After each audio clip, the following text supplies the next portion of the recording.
ఈ ప్రత్యక్ష కార్యక్రమాన్ని ఉత్కంఠంతో ఉద్విగ్నంతో వీక్షిస్తున్నటువంటి అశేష తెలుగు ప్రజానీకానికి, మా అమరావతి ఆత్మ బంధువులకు నా హృదయపూర్వక నమస్కారాలు.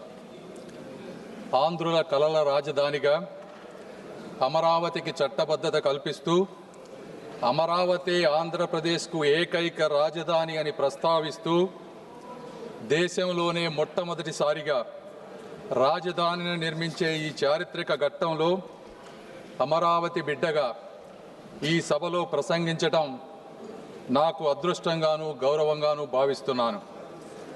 ముందుగా తరతరాలుగా సాగు చేస్తున్న భూమిని రాజధాని నిర్మాణం కోసం త్యాగం చేసిన రైతన్నలకు, వందలాది రోజుల దీక్షతో శాంతియుత ఉద్యమం చేసిన మహిళామ తల్లులకు హృదయపూర్వక కృతజ్ఞతలు తెలియజేస్తా ఉన్నాను.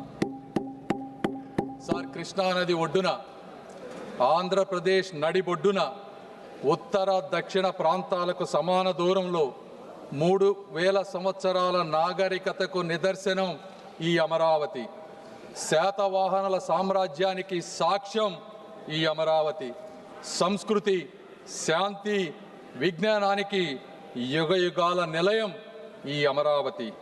బౌద్ధ స్తూపాలు, శిల్పాలు, శాసనాలతో విరాజిల్లినటువంటి పవిత్ర భూమి ఈ అమరావతి. అలాంటి అద్భుతమైన ప్రాంతాన్ని ఒక్క రూపాయి ఖర్చు లేకుండా, ప్రపంచంలో ఎక్కడా జరగని విధంగా, ఎవరిని నొప్పించకుండా, ఎవరిని కదిలించకుండా 60 రోజులలో 29,000 రైతుల స్వచ్ఛంద భాగస్వామ్యంతో 34,000 ఎకరాల భూమిని సేకరించి అమరావతి అభివృద్ధికి అంకురార్పణ చేసినటువంటి శక్తి, వ్యక్తి, నమ్మకం మా ముఖ్యమంత్రి శ్రీ గౌరవ నారా చంద్రబాబు నాయుడు గారు. సార్, ఈ నమ్మకం ఒక్క రోజుతో వచ్చినటువంటి నమ్మకం కాదు. 40 సంవత్సరాలుగా ఒక సుదీర్ఘ రాజకీయ ప్రయాణంలో ఇటుక పేర్చుకుంటూ పొద్దున లెగిసిన దగ్గర నుంచి పండుకునే వరకు ప్రజా సంక్షేమమే పరమావధిగా తన పూర్తి జీవితాన్ని త్యాగం చేసినటువంటి ఒక వ్యక్తిపై ఉన్నటువంటి నమ్మకమే ఈ అమరావతి. సార్,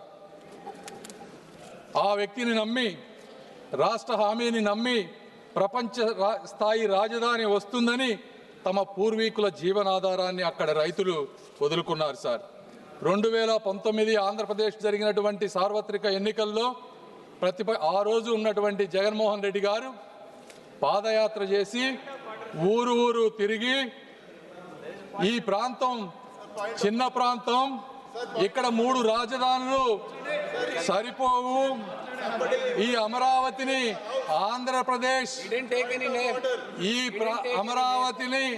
ఆంధ్రప్రదేశ్లో ఇంకా అద్భుతంగా ముందుకు తీసుకువెళ్తానని చెప్పి అధికారంలోకి వచ్చారు. సార్, అయితే అలాంటి మహాయజ్ఞాన్ని అధికారంలోకి వచ్చిన తరువాత అధికార వికేంద్రీకరణ పేరుతో 3 ముక్కల రాజధాని అనే పేరుతో ప్రజలను మభ్యపెట్టి 5 సంవత్సరాల అమూల్యమైనటువంటి కాలాన్ని, ఆంధ్ర ప్రజల భవిష్యత్తుని కూడా వృధా చేశారు. సార్, 3 ప్రాంతాల మధ్య చిచ్చు పెట్టారు.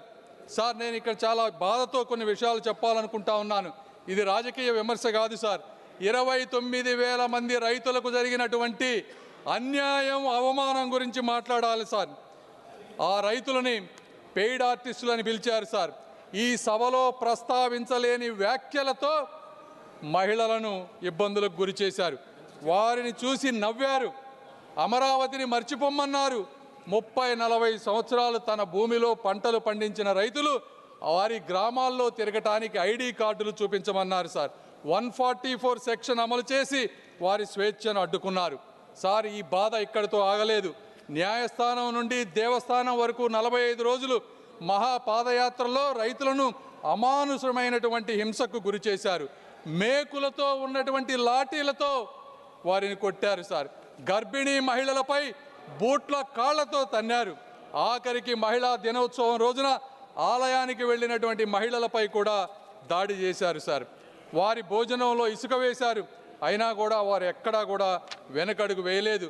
రోడ్లను శుభ్రం చేసి వీధుల్లోనే భోజనం చేశారు. సార్, ఆఖరికి ప్రశ్నించిన మీడియాని కూడా వారిపై కేసులు పెట్టారు.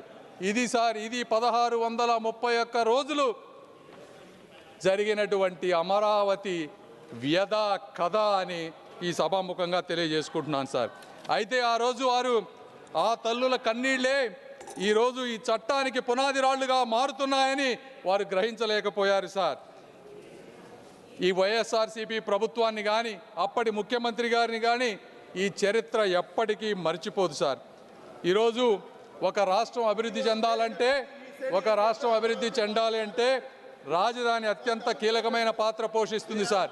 కర్ణాటక ప్రాంతంలో బెంగళూరు అనేది 50% ఆర్థిక వాటాను, తమిళనాడులో చెన్నై 40% ఆర్థిక వాటాను, తెలంగాణలో హైదరాబాద్ 55% ఆర్థిక వాటాను అందిస్తూ కీలకమైనటువంటి పాత్ర పోషిస్తూ ఉన్నారు సార్. అదే ఆంధ్రప్రదేశ్కు మీ రాజధాని ఏది అంటే చెప్పుకోలేని అవమానంతో గత ప్రభుత్వంలో ఆంధ్రలో ప్రజలు జీవించారు సార్.